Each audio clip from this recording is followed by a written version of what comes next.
Les élections au Parlement européen étant terminées, les négociations destinées à garantir les meilleurs postes au sein de l'Union européenne ont réellement commencé. Dans la balance, les présidences de la Commission européenne, du Conseil, du Parlement et de la Banque centrale européenne. Et les candidats lauréats seront choisis par les dirigeants européens lors du sommet prévu en juin. Validé par une légère hausse de la participation électorale, le Parlement européen veut saisir cette occasion. Avant un dîner mardi des chefs d'État et de gouvernement de l'Union européenne, les dirigeants parlementaires se sont exprimés sur la course à la vacance pour pourvoir le prochain poste vacant à la Commission européenne. Sur la base de ce nouvel équilibre des pouvoirs au Parlement européen, il existera un accord solide, moderne et actif entre la future majorité au sein du Parlement.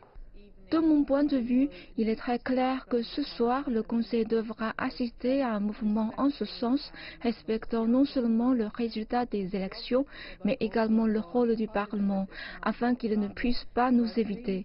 Pour nous, les Verts, nous soutenons la procédure des candidats principaux car il s'agit de progrès importants dans la démocratie européenne. En 2014, le Parlement européen a mis au point un processus plus démocratique de candidat principal, selon lequel, quel que soit le groupe au Parlement qui forme une coalition gagnante ou qui est la majorité, son candidat est présenté au Conseil de l'Union européenne. Le candidat du Parti populaire européen, Jean-Claude Juncker, a été sélectionné. Mardi, les dirigeants de l'Union européenne s'affairaient avant le dîner, assurant des alliances et des allégeances à leurs candidats favoris.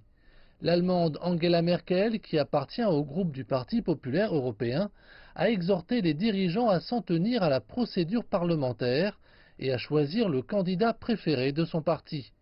Mais le président français Emmanuel Macron a proposé quelque chose de différent. Nous sommes face à une vraie recomposition et une nouvelle étape de l'aventure européenne. Pour la première fois depuis que le Parlement européen existe, il n'y a pas de majorité avec deux partis. Et donc il y a la nécessité de construire autre chose, un nouveau projet qui soit à l'image de ce que le peuple européen a choisi. Et à cet égard, la nouvelle force centrale de progrès que nous sommes en train de bâtir aura évidemment un rôle, une responsabilité importante. Après le dîner, Donald Tusk a pris la parole. La discussion d'aujourd'hui confirme que le Conseil de l'Union européenne exercera son rôle en élisant le président de la Commission de l'Union européenne.